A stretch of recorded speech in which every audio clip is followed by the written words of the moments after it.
High, আমি বৃষ্টি। ১০০ দিনের চ্যালেঞ্জে আজকের হলো ডে 13। তো আজকের আমাকে চলে যেতে হবে আবার সেম কাজের জায়গায়। তো আমাকে বাড়ি থেকে যাওয়ার সময় আমার মনটা খুব খারাপ হয়। কারণ আমি পুচকুটাকে ছেড়ে যাই। সেই কারণে আমার মনে হয় আমি সারাক্ষণ ওর কাছেই থাকি, ওর পাশেই থাকি, ওকেই কোলে করে নিয়ে থাকি। কিন্তু কিছু করার নেই, ডিউটি আছে, ডিউটিতে যেতে হবে। আজকের ইভিনিং ডিউটি আছে, সেই কারণে আমি 8:30 ট্রেনটা ধরেছিলাম।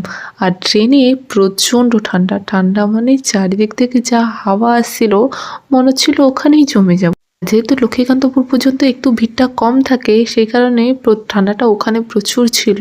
আর তারপরে ট্রেনে একটু ভিড় হয়েছে, তো তখন একটু ঠান্ডাটা তুলনামূলক কম ছিল।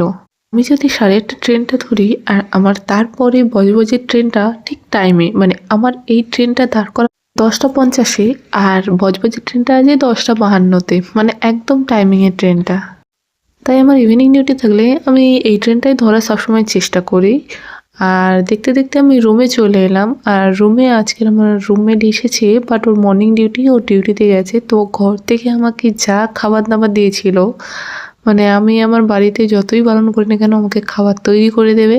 তো আমি সেগুলো অল্প অল্প করে গরম করছিলাম। তো টাটা, ভিডিওটি একটা লাইক অ্যান্ড শেয়ার করে দেবেন।